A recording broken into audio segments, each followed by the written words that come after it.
The first round of election results are in. The ballot deadline was about 2 hours ago. King 5 is tracking dozens of races all across the state, including several open U.S. House seats. Thanks for being with us at 10 o'clock. I'm Jessica Janner Castro. I'm Steve Solis. This November, voters will decide who Washington's next governor will be after Jay Inslee announced that he would not be seeking re-election. So here's where things stand right now. You can see Democrat Bob Ferguson and Republican Dave Reichert have the lead with more than 24 other candidates vying for that seat. Remember, the top two candidates in every race will move on to November. We have team coverage on this race tonight. Before we get to King 5's Natalie Swaby following the Democrats tonight, let's get to Drew Mickelson covering the Republicans. Drew. Well, Jessica and Steve, Dave Reichert says tonight marks the beginning of change in Washington state. He says he can win in November, something a Republican hasn't done in the governor's race since 1980. Reichert says he will continue to take the fight to Bob Ferguson. Reichert says his campaign messaging won't change heading to the general election in November. He says he wants to fix what he thinks is wrong with the state, like high taxes and criminals not being held accountable. Reichert did not get the endorsement of the state's Republican Party for this primary. It backed Semi Byrd. I asked Dave Reichert if he'll be reaching out to Byrd and his supporters. My whole plan in running for governor since the beginning has been to reach out to every voter of Washington state, and that's going to continue to be the case for us here. And I'm focused on Bob Ferguson right now. So. At one point tonight, while speaking to supporters, Dave Reichert got a little choked up. He also told them, quote, "We are going to get this done." Now for reaction from Bob Ferguson, let's head to my colleague Natalie Swaby. Natalie? Well, Drew, Bob Ferguson told the crowd that was here tonight that this has been a people-powered grassroots campaign. Tonight, he did spend hours here thanking supporters. Ferguson tells me he's been able to visit all 39 counties, and he's heard people's concerns about the rising cost of housing, just rising costs in general.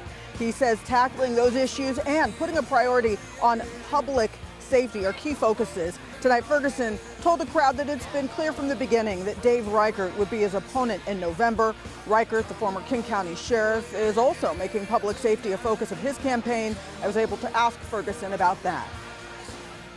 I mean, we were the first campaign to put forward a detailed plan on public safety. And look, Dave Reichert is not the only candidate who talks about public safety. We believe our plan is one that's resonating with people all across the state. I'm looking forward to debate with Dave Reichert, talking about all issues, including public safety. Now, Ferguson has been able to receive top endorsements from Democrats, including Governor Inslee. He's been able to raise nearly $9 million.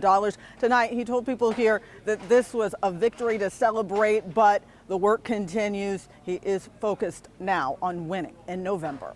Live in Seattle, Natalie Swaby, King 5 News. Okay, our thanks to you, Natalie, and to Drew. Let's bring in King 5's Erica Zucco using our exclusive Magis technology here in studio. Erica, you're going county by county in this governor's race. What are you seeing? Right, well, as a lot of people expected, you see a lot of blue in Western Washington going for Ferguson, and then you see a lot of red on the east side going to Reichert, and we want to zero in on a couple of counties here. If you look at King County, you can see a wider margin between Ferguson and Reichert, and if we go to Pierce County, it's a little bit closer. So this is going to be one that a lot of people are going to watch in November. And we also want to show you a couple of congressional districts.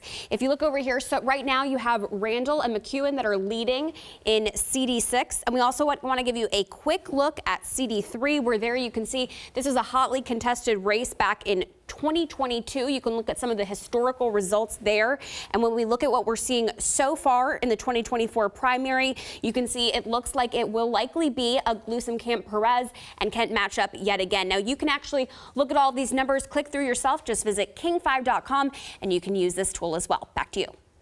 Erica, thank you. We want to transition now to the U.S. Senate race. 10 people are challenging incumbent and longtime Democratic Senator Maria Cantwell for one of Washington's 2 Senate seats. Cantwell has held this position since the year 2000, and if reelected, this would be her 5th term. One of the candidates she is facing is Republican Raul Garcia, an emergency room doctor from Yakima. He was originally running for governor, but dropped out of that race to challenge Cantwell. Here's where that race stands right now. Cantwell has 58% of the vote tonight. Raul Garcia has 21%. 9 other candidates are in that race. Remember, the top 2 candidates with the most votes will move on to the general election in November. Joining us now, our political analyst, former Washington Attorney General Rob McKenna and former 2-term Governor Gary Locke. Thank you both for being here again this hour with us and for sticking around and hanging out with us tonight. Let's talk about the governor's race. Rob, I'll start with you this time. Let's talk about, we expected Reichert and Ferguson to move forward. That is what we are seeing play out tonight. Any surprises, anything you heard tonight that was notable from the candidates? I can't say I'm really surprised. It's interesting that Reichert is running neck and neck with Bob in Pierce County. I mean, clearly Bob's going to carry King County.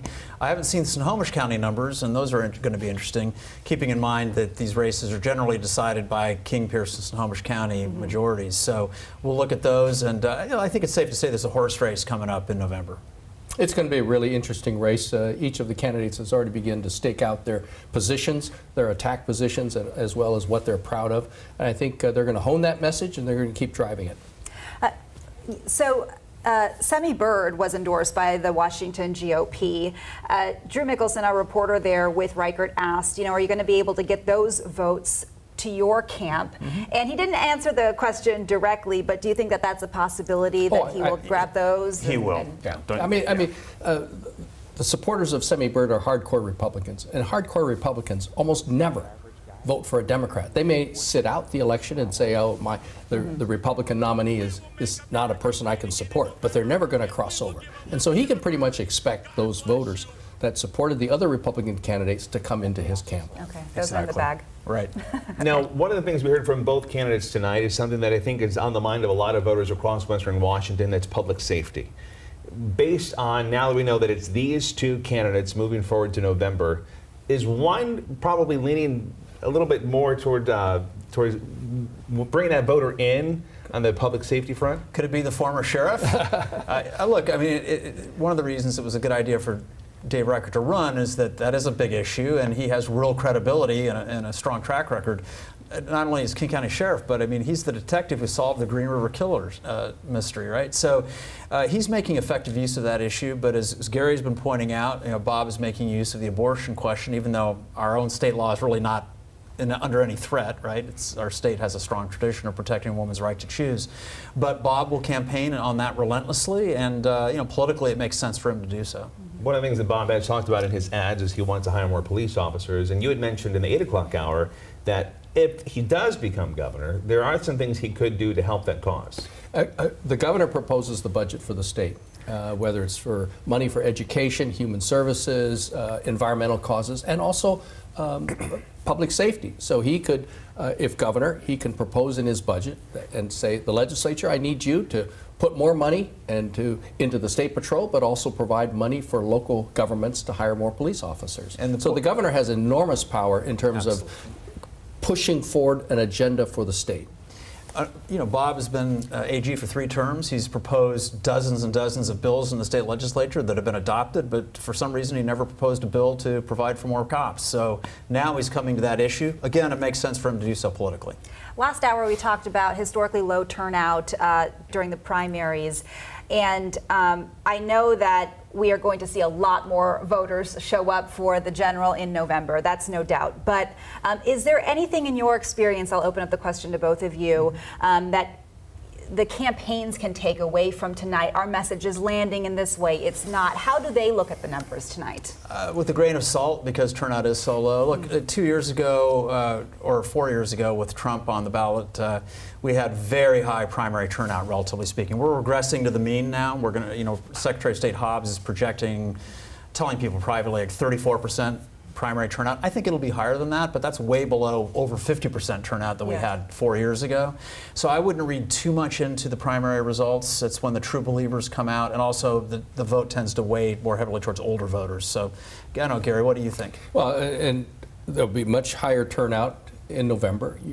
It's the presidential race. Right. And you now have an exciting campaign among the Democrats who are really fired up and energized. And you also have some very controversial statewide ballot initiatives that might bring out people who otherwise don't vote. That's right. True enough. Yeah, I think a lot of Republicans were rooting for President Biden to stay in the race because they sensed the sort of demoralization on the other side. And his getting out and Vice President Harris becoming the nominee has really provided a lot of energy. I will point out, it will also provide a lot of energy on the Republican side. So I always say, don't just look at who people are choosing to vote for, look at whether they're choosing to vote at all. And the reason Trump won in 2016 is he turned out a lot of low propensity voters who otherwise would not have voted, and many of them had not voted before. Obama did the same thing in 2008. He turned out a lot of low propensity voters, something that Hillary Clinton was unable to replicate in 2016. And if you look back at the presidential primary just a few months ago, there was a sizable number of voters on the Republican side who voted for Nikki Haley. And many of those are never Trumpers. Yep. I mean, when you have a former Washington State Congressman, Rod Chandler, and the former head of the Washington State Republican Party, Chris Vance, saying they're voting for the Democratic ticket, along with the governor of Georgia, a Republican, saying that he's going to vote for the Democratic candidate, and half the members of Trump's cabinet saying he's unfit for another term. I mean, that could do a lot. It's not we could chat with you all night. They're wrapping us up. But yes, obviously November is a whole new ball game. All the eyes, frankly, of the world are watching that. So our thanks to both of you. I'm sure we'll be talking to you plenty before then.